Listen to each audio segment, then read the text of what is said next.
ಪ್ರತಿದಿನ ಸಂಜೆ ದೀಪವನ್ನು ಹಚ್ಚಲೇಬೇಕು. ಹಿಂದೂ ಸಂಪ್ರದಾಯದಲ್ಲಿ ಹುಟ್ಟಿದವರು ಪ್ರತಿದಿನ ಸಾಯಂಕಾಲ 2 ದೀಪದ ಒಳಗಡೆ ಈ ಒಂದೇ ಒಂದು ವಸ್ತುಗಳನ್ನು ಹಾಕಿ ದೀಪವನ್ನು ಬೆಳಗಿಸಿ ಭಕ್ತಿ ಸಂಕಲ್ಪ ಸಹಿತ ಪೂಜೆ ಮಾಡಿದರೆ ಇಷ್ಟಾರ್ಥ ಸಿದ್ಧಿ ಆಗುತ್ತದೆ. ಆರ್ಥಿಕ ಸಮಸ್ಯೆ ನಿವಾರಣೆ ಆಗುತ್ತೆ. ಮನೆಯ ಸಾಲದ ಪರಿಸ್ಥಿತಿಯಿಂದ ಸಂಪೂರ್ಣ ಮುಕ್ತಿಗೊಳ್ಳುತ್ತೀರಾ. ಆ ಒಂದು ವಸ್ತು ಯಾವುದು, ದೀಪಕ್ಕೆ ಅದನ್ನು ಹೇಗೆ ಹಾಕಬೇಕು, ಇವತ್ತಿನ ಮಾಹಿತಿಯಲ್ಲಿ ನಿಮಗೆ ಸಂಪೂರ್ಣವಾಗಿ ತಿಳಿಸಿಕೊಡ್ತೀನಿ.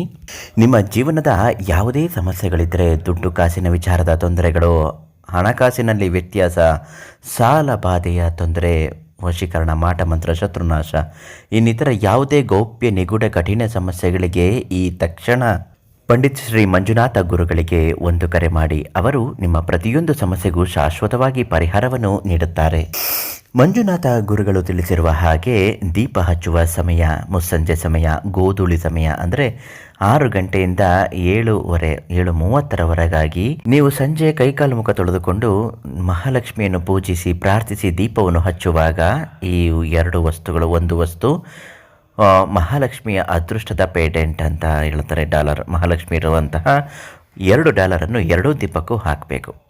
ಇದರಲ್ಲಿ ವಿಶೇಷವಾದ ದೈವ ಅನುಗ್ರಹ ಶಕ್ತಿ, ಈ ಪ್ರಕಾಶಮಾನ ಉಜ್ವಲವಾಗಿ ಬೆಳಗಿಸುವಂತಹ ದೀಪದ ಜ್ಯೋತಿಯ ಜ್ವಾಲೆಯಲ್ಲಿ ಸಾಕ್ಷಾತ್ ಮಹಾಲಕ್ಷ್ಮಿಯೇ ತುಂಬಿರುತ್ತಾಳೆ.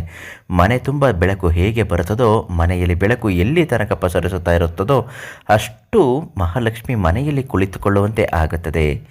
ಮಹಾಲಕ್ಷ್ಮಿ ಮನೆಗೆ ಬರಬೇಕು, ದುಡ್ಡು ಕಾಸಿನ ಸಮಸ್ಯೆ ನಿವಾರಣೆ ಆಗಬೇಕು, ಸಾಲದ ಸಮಸ್ಯೆಗಳಿಂದ ಮುಕ್ತಿ ಪಡಿಬೇಕು, ಬರಬೇಕಿರುವ ದುಡ್ಡು ಬಂದು ಕೈ ಸೇರುವಂತೆ ಆಗಬೇಕು ಅಂತ ನಿಮ್ಮ ಬೇಡಿಕೆಗಳನ್ನೆಲ್ಲ ಹೇಳಿಕೊಂಡು ದೀಪವನ್ನು ಬೆಳಗಿಸಿದ ನಂತರ ಮಹಾಲಕ್ಷ್ಮಿಯ ಪೇಡೆಂಟನ್ನು 2 ದೀಪಕ್ಕೂ ಹಾಕಬೇಕು. ₹1 ನಾಣ್ಯದ ಅಳತೆಯ ಆಕಾರದಲ್ಲಿ ಇದು ಇರುತ್ತೆ.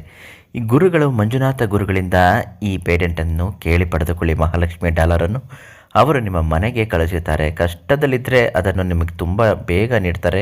ನಿಮ್ಮ ಸಮಸ್ಯೆಗಳಿಗೂ ಪರಿಹಾರವನ್ನು ನೀಡಿ ಈ ಮಹಾಲಕ್ಷ್ಮಿ ಪೇಡೆಂಟನ್ನು ಕೊಡುತ್ತಾರೆ. ನಿಮ್ಮ ಅದೃಷ್ಟ ಲಕ್ಷ್ಮಿ ಕಟಾಕ್ಷ ಮನೆಗೆ ಬರಬೇಕು, ದುಡ್ಡು ಕಾಸಿನ ಸಮಸ್ಯೆಗಳು ನಿವಾರಣೆ ಆಗಬೇಕು ಅಂದರೆ ನಿಮ್ಮ ಹೆಸರನ್ನು ಕಮೆಂಟಲ್ಲಿ ಹಾಕಿ ತಿಳಿಸಿ ಮತ್ತು ಗುರುಗಳಿಗೂ ಕರೆ ಮಾಡಿ ಹೇಳಿ. ಗುರುಗಳು ನಿಮಗೆ ಖುದ್ದಾಗಿ ಬಂದು ಅದನ್ನು ನೀಡುತ್ತಾರೆ. ಅಥವಾ ನೀವೇ ಅವರಿಂದ ಕೇಳಿ ಪಡೆದುಕೊಳ್ಳಬಹುದು. ಮನೆ ವಿಳಾಸ ಕಳಿಸಿದ್ರೆ ಮನೆಗೆ ಬರುತ್ತೆ.